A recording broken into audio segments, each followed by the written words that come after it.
Assalamualaikum warahmatullahi wabarakatuh. Di sini saya Remy Cahyadi ingin menjelaskan tentang audit dengan NIM 2010-1125-0404. Audit adalah proses yang dilakukan oleh seorang auditor di mana untuk mendapatkan bukti yang akurat mengenai aktivitas ekonomi suatu entitas.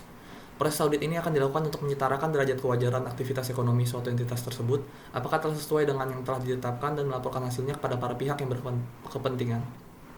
Tujuan audit. Tujuan audit itu ada yang pertama kelengkapan, untuk meyakinkan bahwa seluruh transaksi telah dicatat atau ada dalam jurnal secara aktual telah dimasukkan. Ketepatan, untuk memastikan transaksi dan saldo perkiraan yang ada telah dicatat berdasarkan jumlah yang benar, perhitungan, diklasifikasi dan dicatat dengan benar.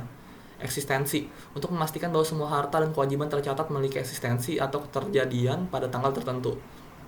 Penilaian, untuk memastikan bahwa prinsip-prinsip akuntansi yang berlaku umum telah ditetapkan dengan benar. Klasifikasi, untuk memastikan bahwa transaksi yang dicantumkan dalam jurnal diklasifikasikan dengan tepat. Ketepatan, untuk memastikan bahwa semua transaksi yang dicatat pada tanggal yang benar. Rincian dalam saldo akun sesuai dengan angka-angka buku besar, serta penjumlahan saldo dilakukan dengan tepat. Pisah batas, untuk memastikan bahwa transaksi-transaksi yang dekat tanggal neraca dicatat dalam periode yang tepat. Transaksi yang mungkin sekali salah saji yaitu transaksi yang mendekati akhir periode akuntansi.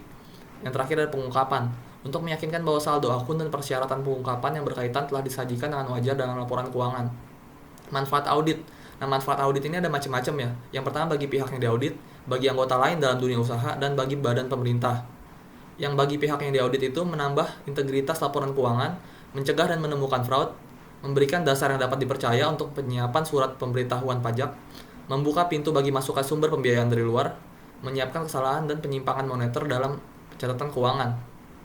Bagi anggota lain dalam dunia usaha, memberikan dasar yang lebih meyakinkan para kreditur untuk pemberian kredit, memberikan dasar yang lebih meyakinkan pada perusahaan asuransi untuk menyelesaikan klaim atas kerugian diasuransikan, memberikan dasar yang terpercaya kepada para investor dan calon investor untuk menilai prestasi investasi dan pengurusan manajemen, memberikan dasar yang objektif kepada serikat buruh dan pihak yang diaudit untuk menyelesaikan sengketa mengenai upah dan tunjangan.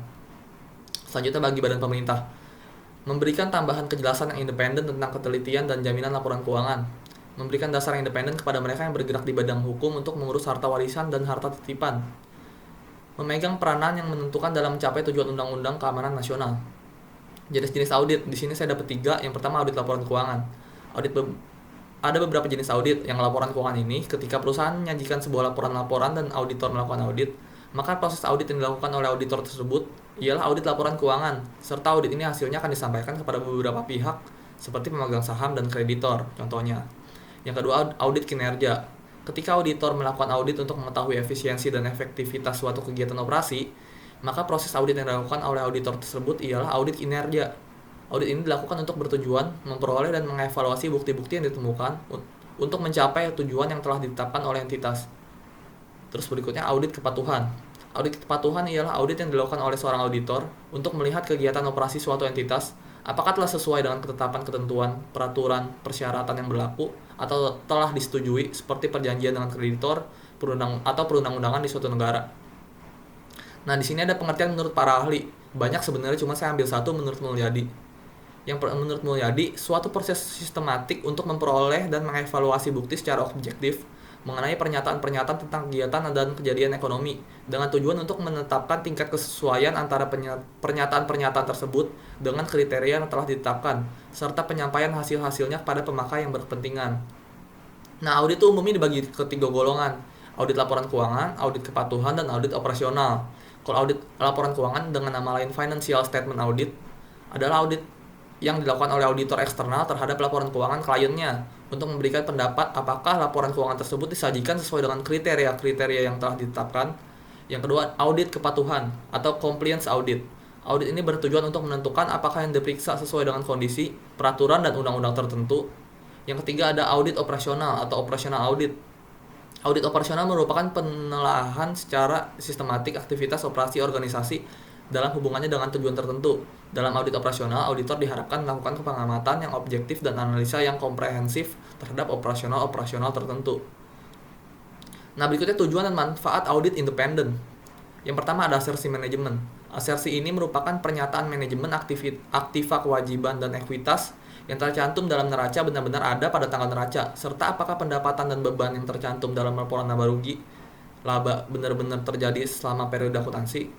Yang kedua ada kelengkapan. Kelengkapan berarti semua transaksi dan akun-akun yang seharusnya tercatat dalam laporan keuangan. Asersi kelengkapan berlawanan dengan asersi keberadaan. Hak dan kewajiban. Auditor harus memastikan apakah aktivitas aktiva memang menjadi hak klien dan apakah kewajiban merupakan hutang klien pada tanggal tertentu.